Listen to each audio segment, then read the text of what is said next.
I want to just go ahead and dispel the rumor that I did this in intention to take over BaseTradeTV. I wouldn't have sabotaged his computer to do that. Okay, I would go, if I was gonna go like crazy, I would go 100% crazy. Okay, don't give me so little credit. Anyway. We are in the finals of the Matcherino Cup. Thank you all for watching, and thank you for returning after that small hiccup of Rifkin's computer breaking. If you want to make him feel better, I guess go go say hope everything's okay on Twitter and whatnot. But we'll see what actually is the cause. I know he's taking apart his computer now, but it's a ZvZ Hydra vs Elazer. First map on Invader. Thanks to everyone who donated to the prize pool or even used the code, or just checked out Matcherino in general. Of course, they're sponsoring this tournament. This has just been an attempt to get you guys to know more about Matcherino, and that it isn't just something where, cool, I can help out organizers to do this, but you can also be an organizer yourself. You can organize show matches between friends or pro gamers and attempt to get people to donate and actually get things going. That's the intention of Matcherino.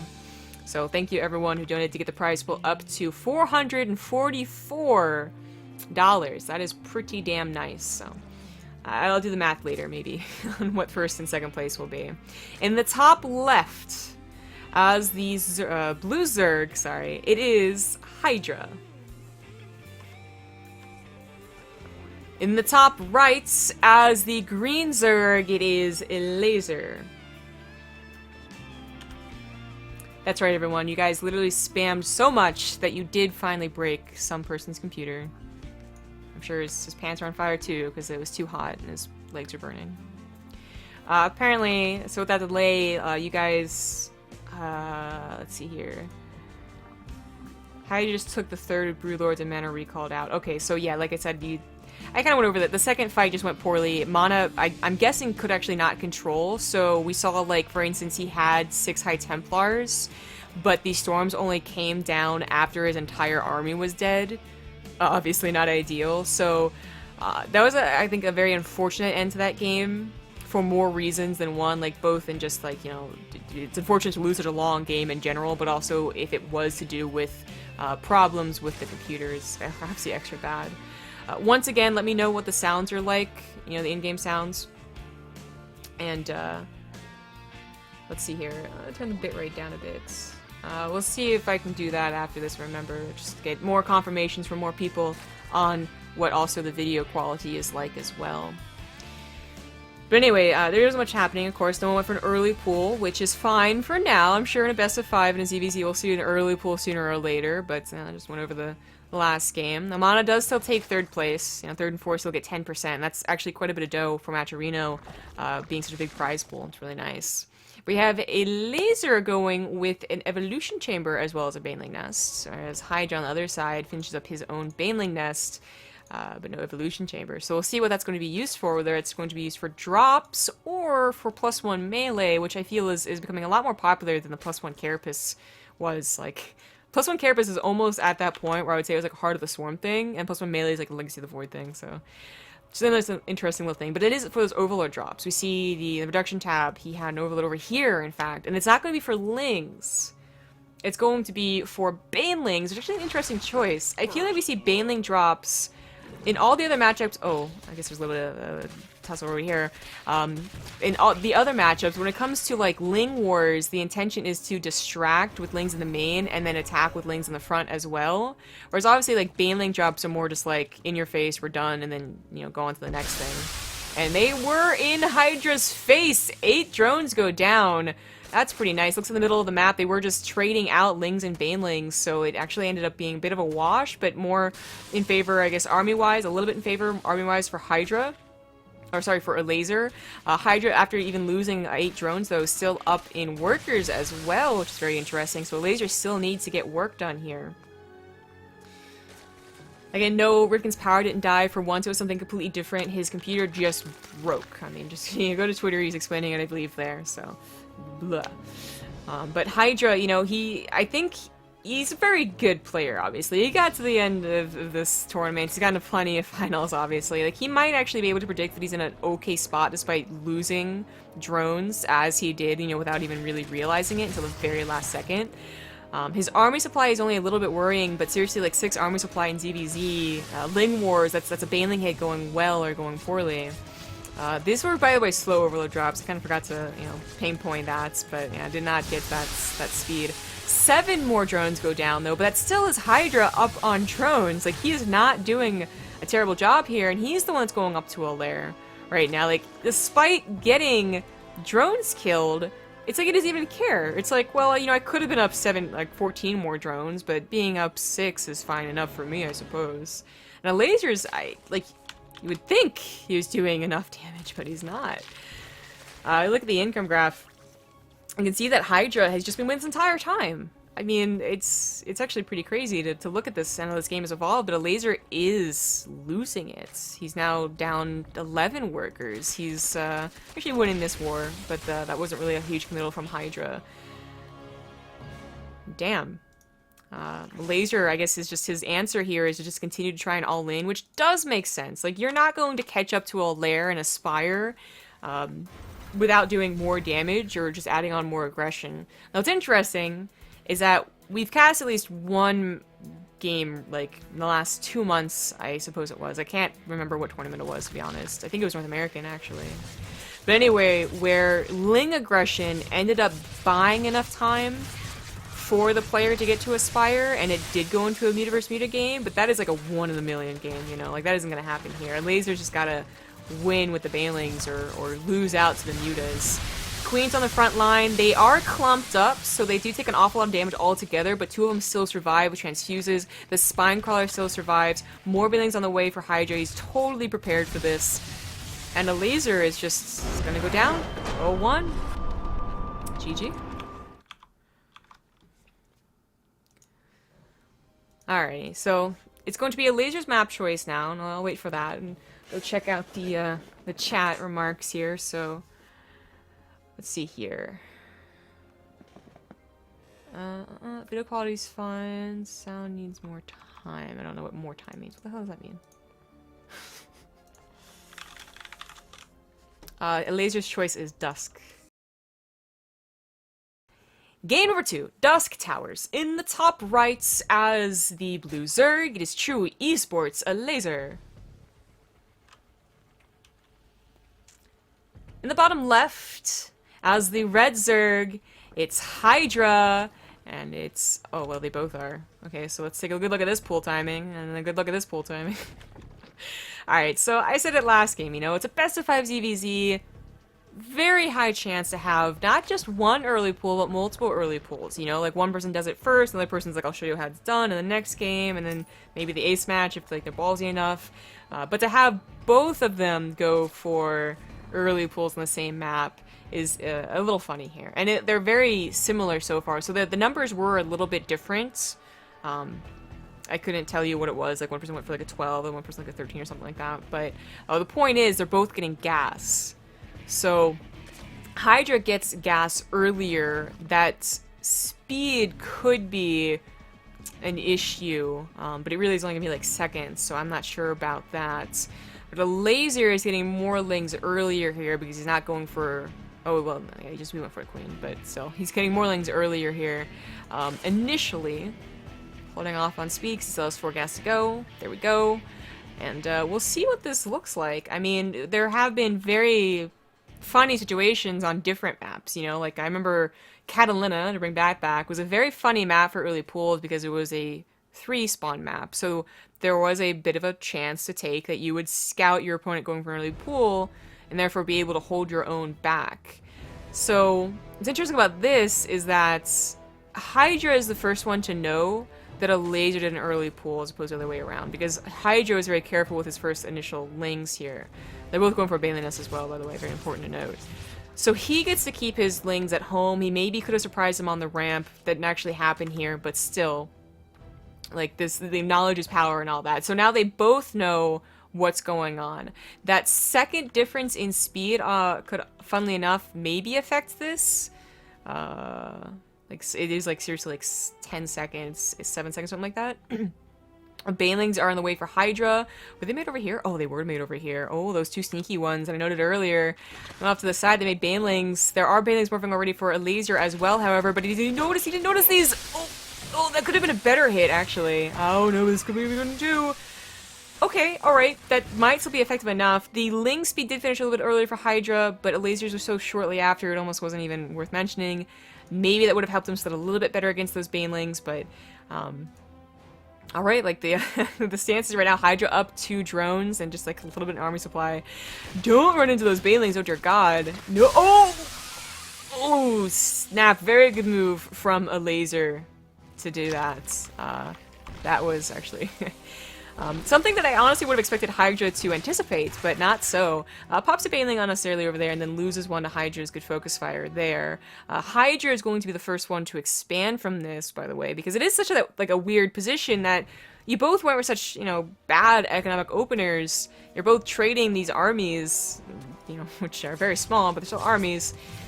You could macro out of this, or you could continue to all in, you know, and we could have had a, you know, a 15-minute one-base ZvZ. Oh, whoopsie daisy.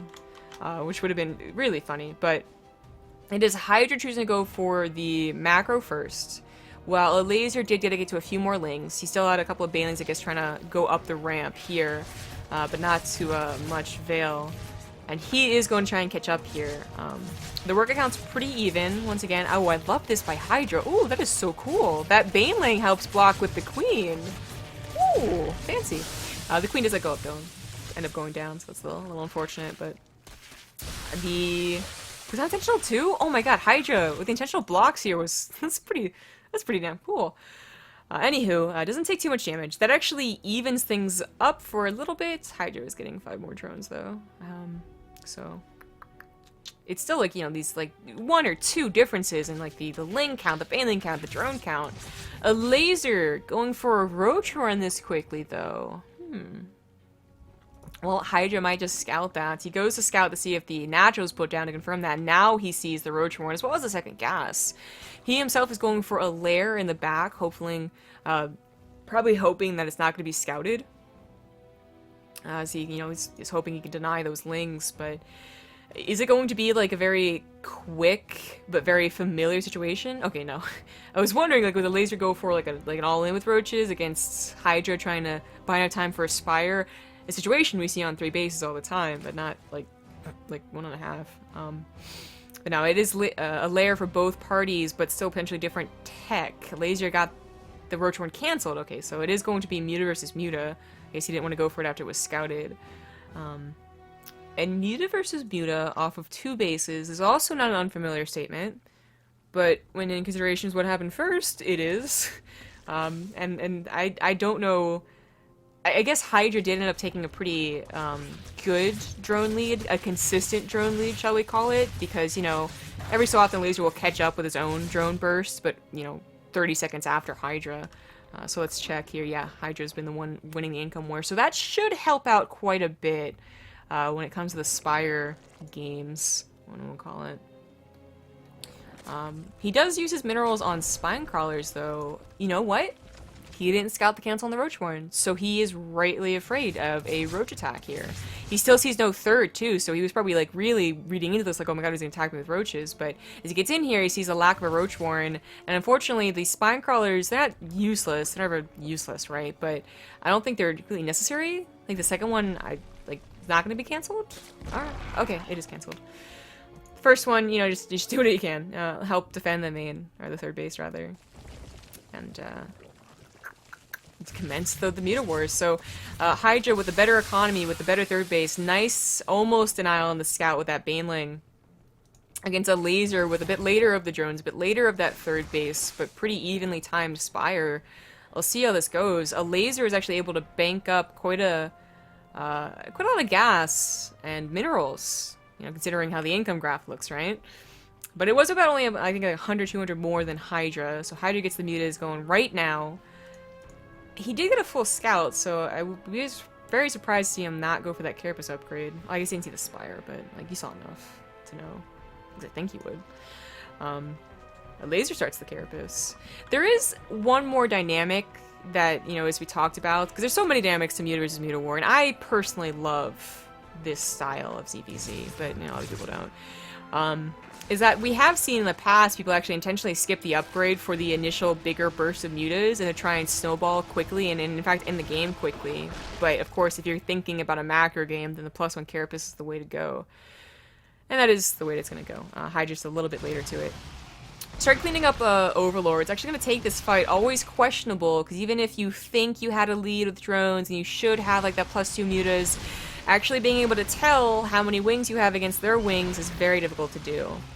So we see Hydra, like, I mean, he's microing, he's taking on a bad fight, but he did go down 2 mutas to Elazer, and that's, could be, you know, it's dangerous. It's a very dangerous game. Just snowball one way or the other very quickly. The other one went down. Hydra going for a 4th base, and a Ling run by is very nice. It's a dynamic that is often forgotten, because muta is the focus, but the Lings on the ground, the excess minerals you have, because you're going to get more minerals than gas, can be a very important factor in ZvZ. Like, if you can get a good run by in, if you can get the Lings on the ground where your mutas fight out, extra spore crawler sometimes too, it's not necessarily Lings, just, you know, mineral things in general. A spore crawler in front of your base right here, for instance, and they accidentally engage, and suddenly you're great, you know, and they can't afford that same thing because they're still a little bit light on minerals. Can be a big difference maker.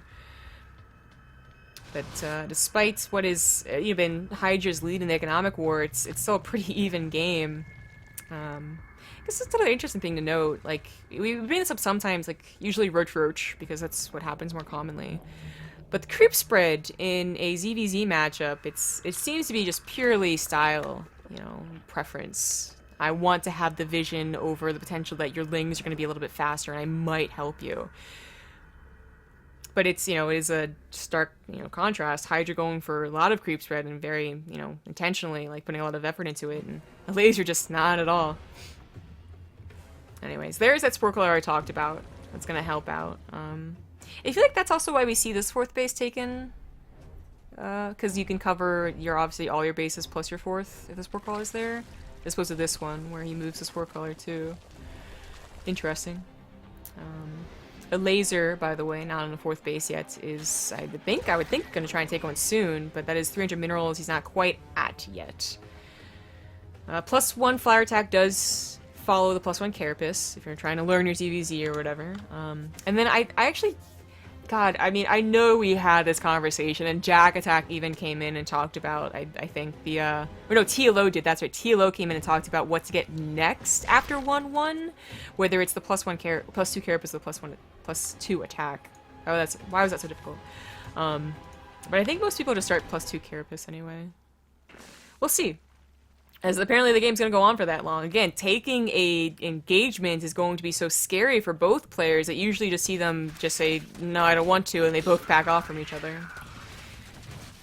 Oh, but, okay, I spoke too soon. Hydra just runs into the mutas. He's like, come at me, bro, and damn, he does have a muta lead. Some of those mutas getting higher up here for Elazer are just the reinforcing one, so mind you, they're not here right now. The Lings are on the ground for both parties as well. That could have been very important, and Hydra just wins because he started off with more mutas. Like, not many more mutas, mind you, but still, enough mutas to start that snowball effect. Suddenly it was only up by 2, then 3, then 7, and that's game. Hydra takes game number 2.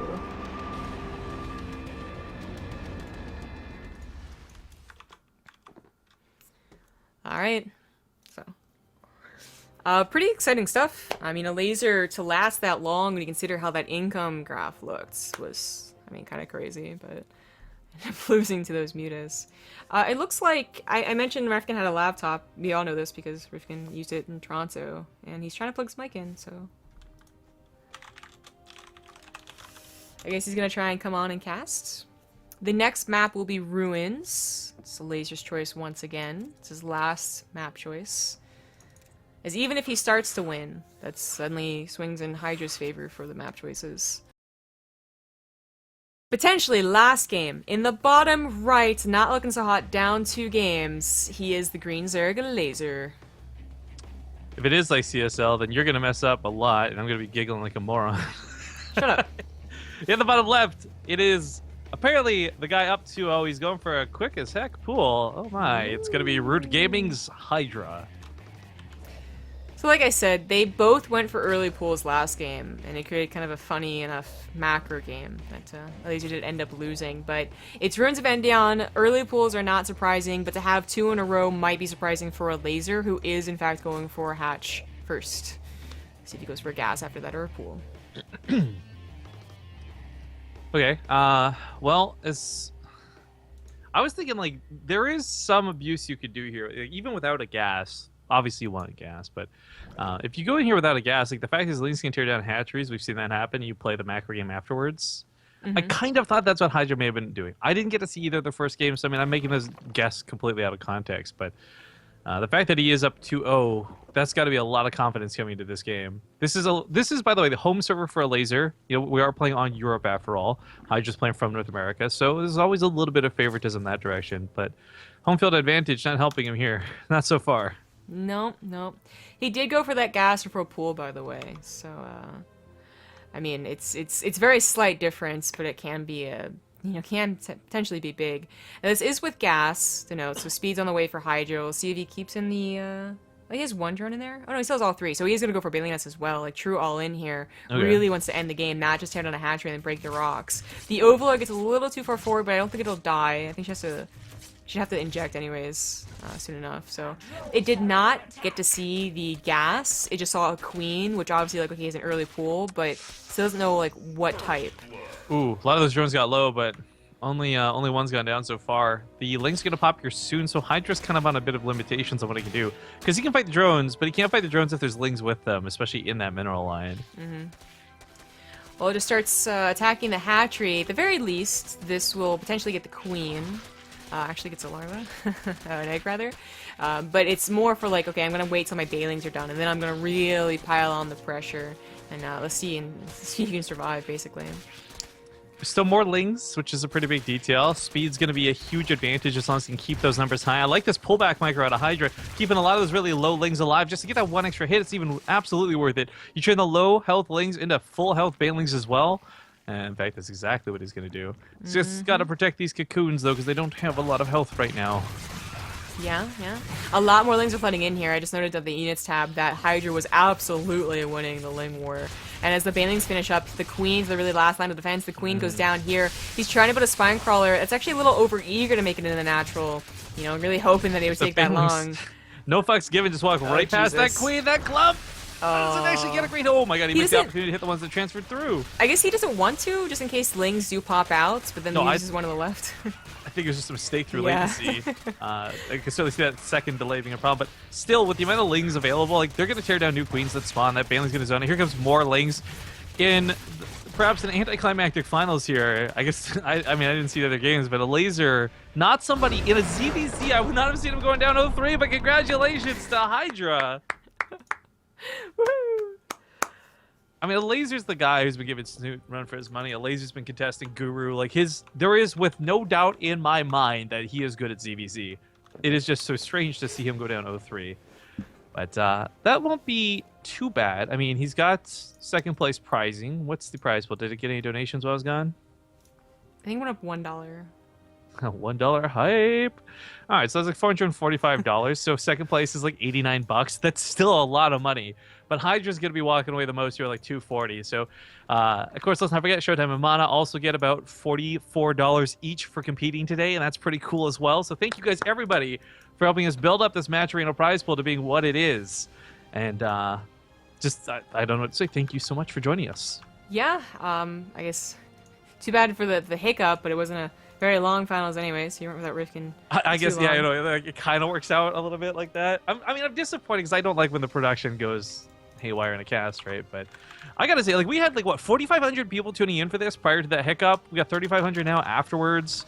Hashtag viewbots, anybody. But really, honestly, this was a great day, and we got a lot of money raised for the players. We got a couple of donations on our end, which is super awesome, because normally when we do these Matcherino Cups, you know, everybody's focused donating to the prize. Well, that's good. That's what we want. We don't often get a lot of donations to go with that. So that was actually really cool to see, like that extra level of generosity. So thank you guys kindly for helping to contribute. Do you want to do sponsor shoutouts though? Sure. Just talking to Hydra, he asked what the first place was. The first place is $267. Not bad. Yeah, because you got like 700 something last time. But anyways, thank you to all our sponsors. So G2A.com, use code BASE to get 3% off and help us out with our monthly goal. We have Yord Wood Watches, which we are actually setting up that tournament finally for after DreamHack. So look forward to that. Thank you to Corsair. We'll be casting the Corsair Cup tomorrow, which I might have to stream. You might have to stream. Yeah, apparently. And then last but not least, thank you to Cherries for Gaming. Use code BaseTradeTV to get $20 off and free shipping to America and Canada. Of course, let's not forget, head up our YouTube channel if you guys aren't subscribed. Unfortunately, while we did turn off the subscriber paywall for our VODs over the weekend, we turned it back on now. So you'll be able to see the VODs from today, probably, if not by the end of tonight, early tomorrow morning for any of the games you missed. Most, if not all, of the DreamHack ones are up there as well from the previous couple of days of casting. So make sure to subscribe to youtube.com/BaseTradeTV, guys. You do us a huge favor in doing so. Last but not least, we're going to have the Ting of the Hill coming up very soon. That's going to be on April 26th. And again, we're going to have Neeb versus Scarlet versus Huck versus Drunken Boy versus Bales. So there's quite a few games to play out. There's about $700-ish in prizing. It should be pretty good times, I imagine. But I think that's all our shoutouts for now. Anything we missed today, we can always cover tomorrow, I guess. Yep. Casting until Tuesday, and then a bit of a break before we go off to Austin. Yeah, let's actually explain that really quick, too, for anyone who may not be here for later. We're going to be gone on the 29th. DreamHack Austin doesn't actually start till like the following week, but we're going on the 29th because that's going to be Oli Molly's wedding. She's marrying Crank in Texas, and we're going down early to the wedding. Then we're going to stay for the week. We have an Airbnb rented. It has internet. I don't know if we'll be able to produce any content while we're there. Hopefully we can. Fingers crossed. But there might be a couple weeks of downtime. But we'll be actually physically at DreamHack Austin. We will be casting for the CSL finals there live at DreamHack Austin and just hanging out with people for the most part. So if you are going to DreamHack, please come say hi to us. And if you're going to DreamHack, let us know on Twitter as well, because we're going to be tweeting out about a dinner. Remember, we raised like $600 or something retarded for this dumbass mustache, specifically so that we could afford to take all of our fans out to like a nice meal or buy them at least a drink, depending on how many people get involved, for one of the evenings at DreamHack. So make sure to really keep up to date with us guys on social media. So again, I'm Rifkin on Twitter at Riff_Kings, RIF_KINGZ. Zombie Grub. I am at ZG Gaming. And I guess we'll just leave a couple of minutes here before you take the stream down so we can play those ads out and end the stream with the hosts after the ads. So let's hope my computer's not too fucked, or else we might see another fundraiser start up soon. Yeah, right? All right, good deal. See you guys tomorrow. Bye. Bye. Awesome break screen. Fuck, are you still using that same one? Hold on. This one. Yeah. Okay, bye. God damn it.